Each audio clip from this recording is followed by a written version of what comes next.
Wireless is also a layer 2 technology that's commonly used. It is different than Ethernet. It still uses things like MAC addresses, but it operates a little differently. So let's take a look at that. In here, we're briefly going to talk about CSMA/CA. We'll talk about SSIDs, and we'll talk about encryption.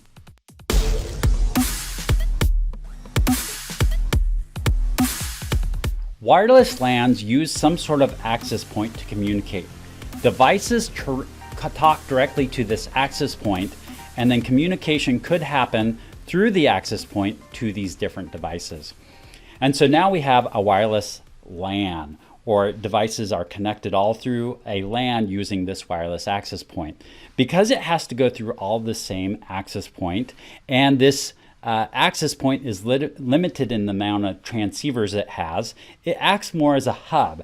So for every connection it makes, or when it's talking to a device, other devices can't talk at that same time. And so it acts as more as a hub. What's even worse is sometimes this device right here, as it's communicating to this device might be clear on the other end and not hear that this device is communicating.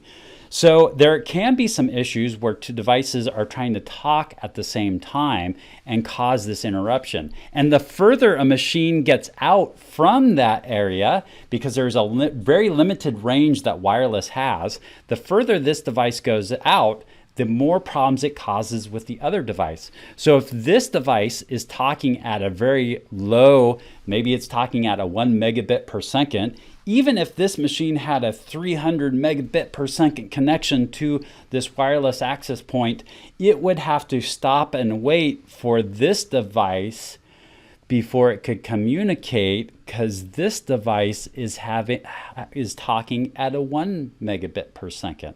So wireless is not always the ideal way to set up, but it sure is convenient. It allows us to have just a single access point and then be able to, without connecting into anything, be able to use our equipment anywhere we go within our buildings. And so wireless access is really commonly used. It has some drawbacks.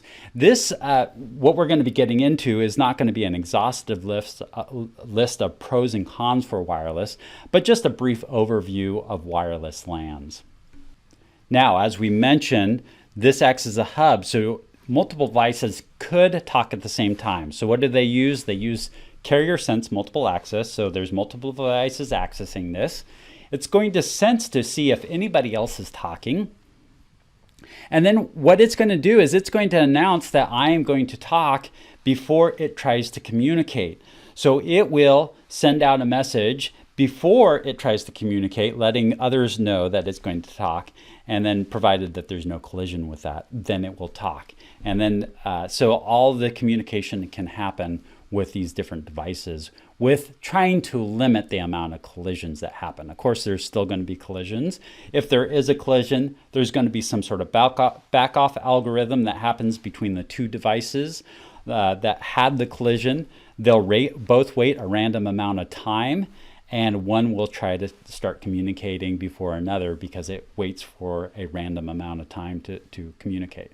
So wireless uses CSMA, CA to facilitate that communication.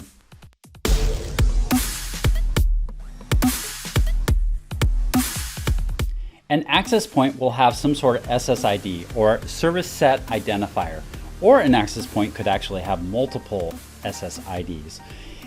What it is it's something that gets broadcasted out that says I'm available and this is the name. So it's essentially the name of the wireless connection. So this could get broadcasted out that this is a, we'll just call this AP access.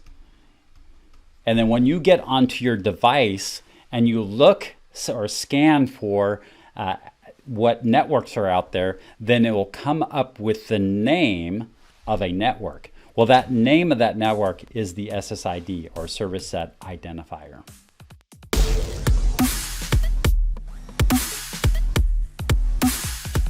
Now, one of the problems with wireless access points and wireless LANs is that everything gets broadcasted out. So everybody can see everybody's traffic.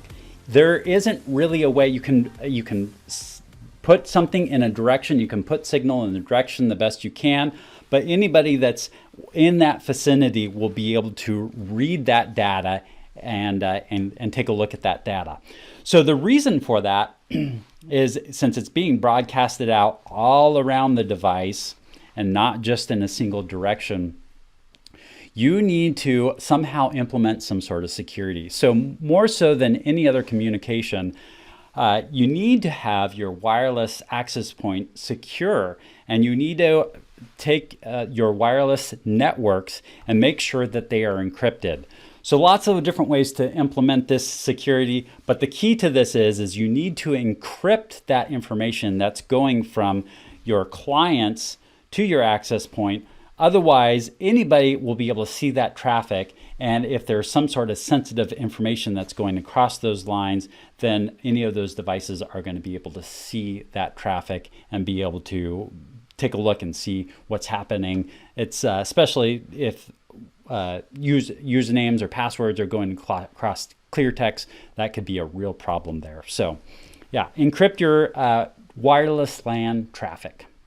All right, this was just a short chapter talking about some brief highlights on wireless. We talked about the mechanism it uses to deal with collisions. We talked about SSIDs, which is what is used to identify different wireless networks. And then finally, the need for encryption or some sort of security on your networks. So that way, not just any device is going to be able to get onto that network. And also so we can encrypt that data so other devices can't see that data that's being transferred across your wireless access point to your clients. Thanks for watching my videos. If you like them, could you hit that like button, because it really helps me out.